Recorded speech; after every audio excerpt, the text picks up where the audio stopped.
Um breve resumo. Sempre foi compreendido pela sociedade médico-científica que os cânceres de tireoide surgem na meia-idade e que o resultado das proliferações poderiam levar a maiores danos ao genoma, progredindo para outros cânceres mais fortes. No entanto, estudos feitos em 2014, que são pontos-chave desse trabalho, sugerem uma mudança na forma em que abordamos a história natural do câncer de tireoide. A prevalência de carcinoma papilar nos jovens mostrou que o início do câncer de tireoide ocorre na infância. A taxa de proliferação de PMCs foi negativamente correlacionada com a idade e a cirurgia para remover esses PMCs não contribuiu para reduzir a mortalidade por câncer de tireoide. Isso sugere que há uma limitação dos cânceres em se progredir para outros cânceres mais letais.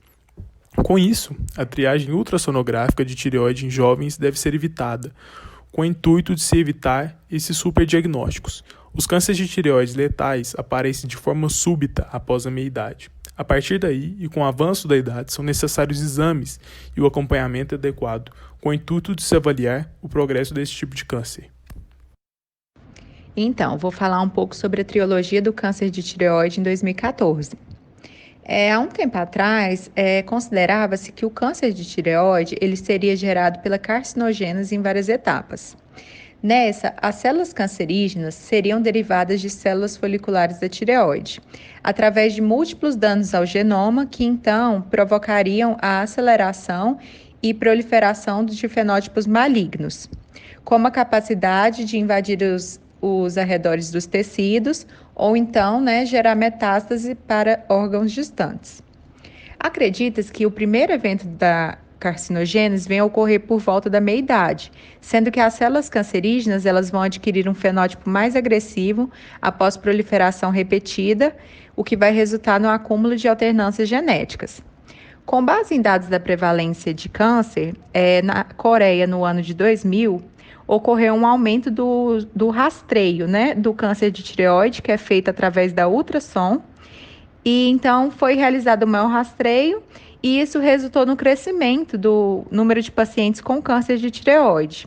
E a maioria desses, eles tinham microcarcinomas papilares e quase todos os pacientes foram submetidos à ressecção cirúrgica do tumor. Então, quase todos os pacientes que tiveram esse diagnóstico, eles fizeram a ressecção cirúrgica. Porém, o que acontece? Apesar do aumento das ressecções cirúrgicas, a mortalidade pelo câncer da tireoide ela permaneceu a mesma, não teve redução. Ou seja, esse resultado ele mostrou que a remoção não gera prevenção da morte pelo câncer de tireoide. E isso é controverso ao considerar que o câncer de tireoide é gerado pela carcinogênese em várias etapas, na qual os microcarcinomas papilares existentes mostram progressão para adquirir um fenótipo mais agressivo e finalmente transformar em cânceres letais. Então, os microcarcinomas papilares, eles não são pré-cânceres, mas sim verdadeiros cânceres. Eles possuem características cancerígenas, mas eles não vão se tornar letais porque eles possuem uma capacidade limitada de proliferação. Por isso, eles são denominados câncer autolimitados. Em outros dados, era relatado que os cânceres de tireoide na infância e na adolescência seriam muito raros, mas o carcinoma papilar no estudo ele foi encontrado em uma em cada 2.700 crianças. E além disso, a prevalência mostrou um aumento acentuado dos casos após os 15 anos de idade. Então, esses dados levaram muitos pesquisadores a considerar que o início do câncer da tireoide realmente ocorre no período infantil.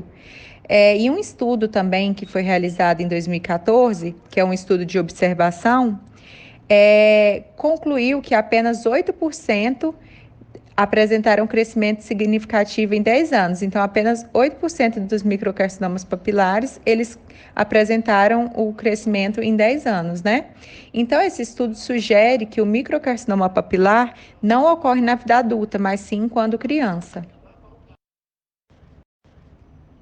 Por fim, também foi observado que os microcarcinomas papilares em pacientes jovens, eles cresceram mais rápido e não teve crescimento em pacientes com mais de 60 anos, não se observou isso.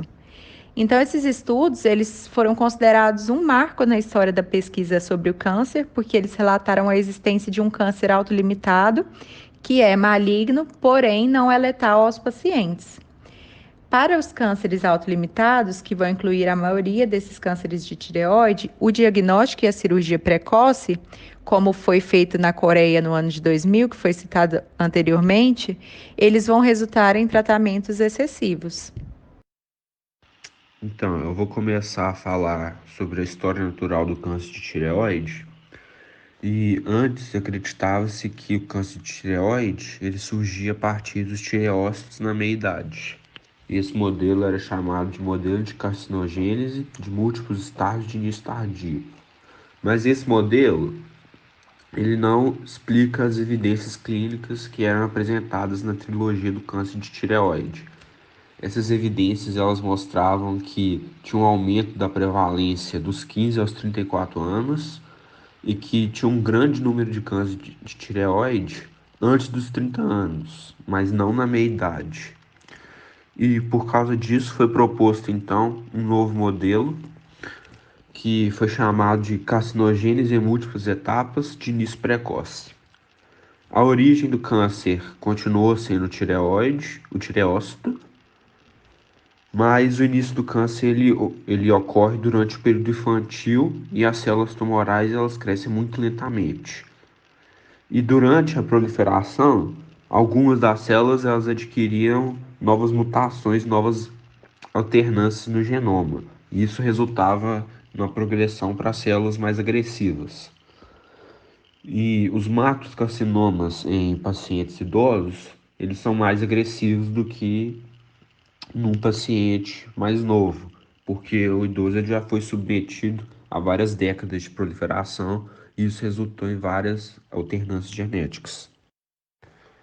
E essas alternâncias genéticas dos tumores da tireoide, elas são específicas para o tipo de tecido. E alguns estudos chegaram a sugerir que mutações no gene BRAF, elas estão associadas com um prognóstico ruim nos pacientes que têm carcinoma papilar. Mas até mesmo essa hipótese ela é contraditória, porque a mutação no gene BRAF ela foi encontrada com alta prevalência em casos de pacientes juvenis, quando foi realizado o Fukushima Health Management Survey. E esses pacientes juvenis, eles possuem um excelente prognóstico. E isso contradiz os estudos que falavam que essas mutações estão associadas com prognóstico ruim. E uma das características mais intrigantes do câncer de tireoide é a discrepância que ele apresenta entre a agressividade do tumor e o prognóstico do paciente. Em pacientes jovens, o câncer cresce rapidamente e frequentemente ele apresenta metástases distantes. Mas mesmo nesses casos dos pacientes jovens, o câncer está associado com um excelente prognóstico e após as terapias apropriadas, o paciente não morre do câncer. Mas o câncer em pacientes idosos, ele está acompanhado com metástase distante e um pior prognóstico. E esse fato, ele contradiz a ideia de que o câncer de tireoide adquire características malignas durante a proliferação ao longo de décadas, como a capacidade de invasão ou metástase. Existem dois tipos de câncer de tireoide: os de células fetais diferenciadas, os tireoblastos, e os oriundos de células tronco indiferenciadas. O câncer maduro é proveniente das células diferenciadas. Ele cresce imediatamente após a sua iniciação e cresce rapidamente em pacientes jovens, mas interrompe o seu processo de crescimento por volta da meia-idade devido à sua capacidade limitada de proliferação. Mas esse tipo de câncer, nem sempre ele tem um comportamento inocente. Em condições ambientais favoráveis, ele pode progredir e se tornar letal ao paciente antes mesmo que ele interrompa seu processo de proliferação, mas não se transforma em câncer imaturo. Já o câncer imaturo, ele tem sua origem nas células-tronco e permanece latente por décadas após a sua iniciação. E de repente ele inicia seu processo de proliferação por volta da meia-idade. Devido a essa sua capacidade de retomada da proliferação, ele está associado a um prognóstico ruim e letal. E, além disso, ele apresenta alta taxa de crescimento e frequentemente causa metástase. Assim, ambos os tipos de câncer são patologicamente semelhantes, mas diferem-se em sua origem, comportamento e evolução clínica.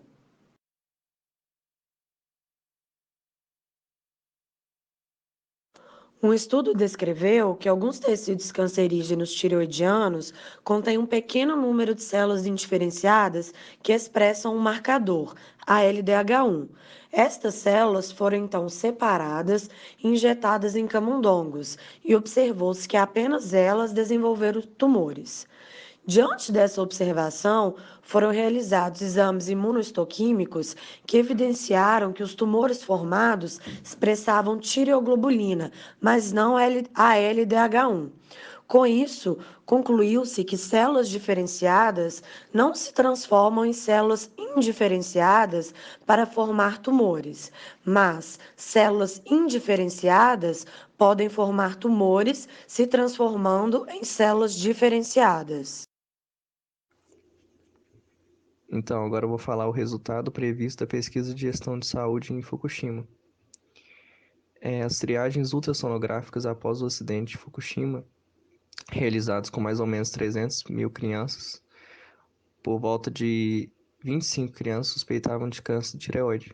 E usando cada modelo natural da história do câncer de tireoide, eles puderam ser capazes de escolher o modelo que provavelmente está correto no futuro muito próximo, comparando os dados da primeira e terceira exibição que foram mostrados no gráfico do artigo. Assim, se todos os cânceres de tireoide que foram detectados em crianças na primeira triagem, como mostrado no gráfico, nenhum câncer será detectado no futuro, pois surgem com o crescimento da criança na meia-idade.